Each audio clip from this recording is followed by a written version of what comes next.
Well, 12 Oaks is a special place, and it's very important to me and meaningful to me. It's about 30 acres. It's collaboratively managed and owned by the Land Trust and the Department of Marine Resources. The Land Trust owns the house and area right around the house, and the DMR owns the other property. And collaboratively, we are working together to permanently protect and preserve this acreage so that it'll always be here for people of all ages to enjoy the natural beauty that hasn't been changed by commercial industry or development.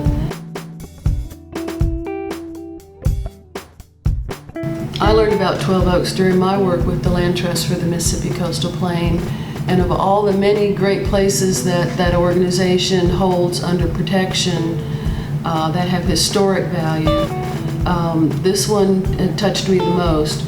You've got the most gorgeous canopy of live oaks, and I loved it physically, but then when you learn the history of the place, it's just remarkable.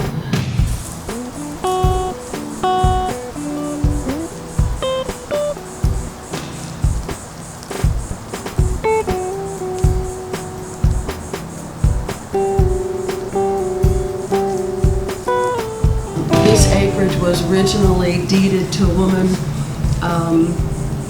named Joanna Blunt in the mid-1800s, or about 1860, I want to say, and she was either deeded this property or sold it by her owner, and I use that term because that's the correct term at that point. She was a slave, and as a slave in this country, she couldn't own property herself.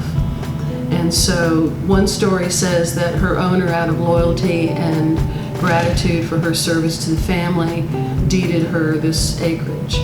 And another says she bought it for like $5 or something.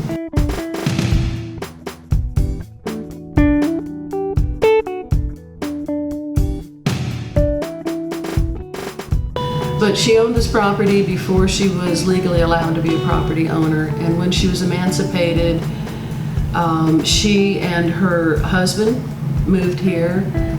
Either before or while they were here, they had 20 children. I think 6 lived to adulthood.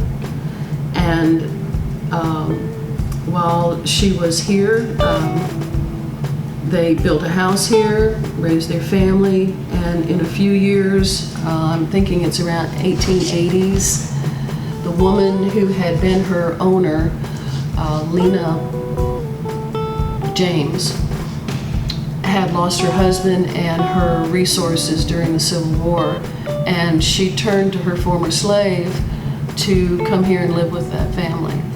And so, you know, just the idea as an American, knowing our history, that this black woman who had been a slave, denied the ability to own property, all of a sudden she owns what we see as remarkable property on Old Fort Bayou. And then her former owner comes to live with her. And the stories that I've heard from people in the community are that they lived as a family until the family disintegrated or somebody died or they moved from here. But and I've thought, as I sit out here sometimes, that moment when she opened the door and saw her former owner, I wonder to myself, was that a happy moment or was that a moment of obligation? But that history question looms on this property. But after the family situation and they owned the property was either went up for taxes or part of it was sold to a church. And around the turn of the century there, this area right where we are in the 12 Oaks house belonged to a congregation that built a church. It was, I believe, the first African American Methodist Episcopal church in the area. And it was a black congregation. They built their church here under the live oak canopy. They named at least 3 of the trees. Faith, Hope, and Charity were the names. And they built the church at the base of faith. And that itself is just a lovely phrase to say. And there are stories that, well, we have a trail here now that will lead you down to the old bayou. There are still people in town who remember attending torchlit baptisms walking from here down that trail.